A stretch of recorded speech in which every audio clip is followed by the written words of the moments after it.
السلام عليكم ورحمة الله وبركاته. يا صباح الفل على الحلوين. أي حد فينا لما بيجي يربي من الشائع أحد النماذج التربوية بتبقى نموذج عامل زي الشكل اللي فوق ده. لو بصيتوا على الشكل اللي فوق هتلاقوا إن هو بنربي، يحصل أزمة كبيرة مع أولادنا، ابني يكذب، ابني يعمل مصيبة، يضرب، يتخانق، يحصل أي سلوك سلبي، الدنيا تمشي شويه كويس، يرجع تاني يحصل مصيبه، تمشي شويه كويس ويرجع يحصل مشكله او مصيبه، وهكذا. فتلاقي معظم الناس اللي بتجيلنا يعني في تعديل السلوك ازمتهم مع اولادهم ان هم ماشيين معاهم بالنموذج اللي فوق ده.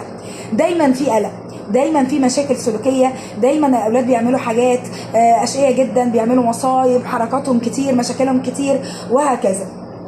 تمام؟ زي النموذج اللي حضراتكم شايفينه فوق ده. تمام؟ طيب هل النموذج ده طبيعي؟ هل الطبيعي ان يحصل مشاكل كتير لاولادنا؟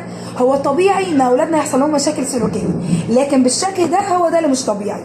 ليه؟ الاصل في التربيه ان هي تبقى زي النموذج اللي تحت ده.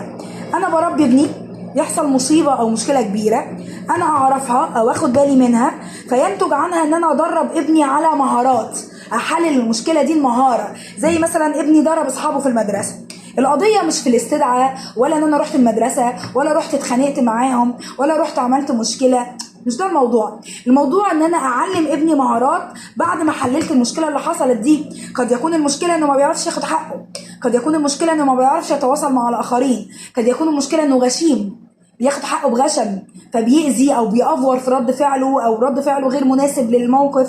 اي حاجه من المهارات دي، كل دي مهارات.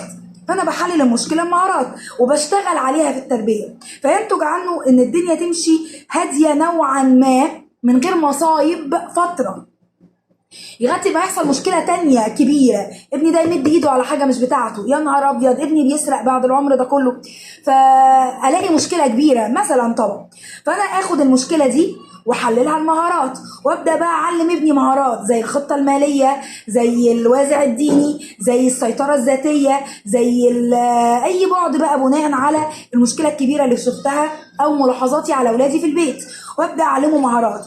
المهارات دي ينتج عنها فترة أكبر من الاستقرار في التربية.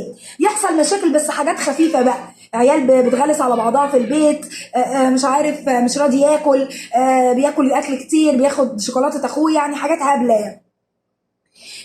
لكن مدة أطول من الاستقرار التربوي.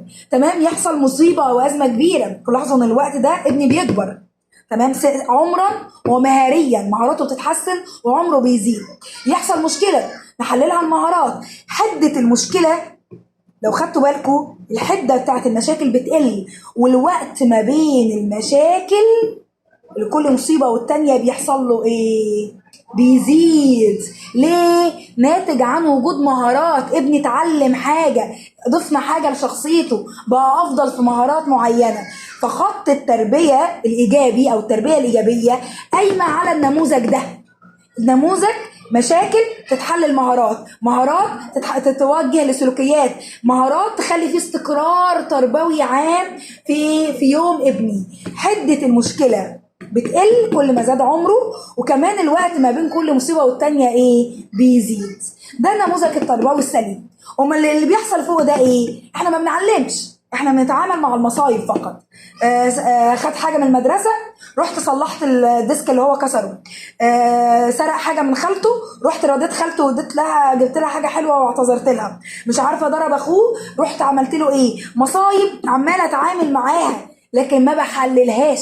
ابني ما اتعلمش منها حاجه، ما استفدتش من الدرس. والارجح ان انا شخصيا كأم ما استفدتش من الدرس. ليه؟ لان انا مشغوله في شويه شعارات، ازاي ابني يسرق، وازاي ابني يكذب، وانا ازاي ابني ابقى تعبانه عليه وشقيانه عليك وتعمل كذا. كأن العادي يا ماما، ما هو طفل.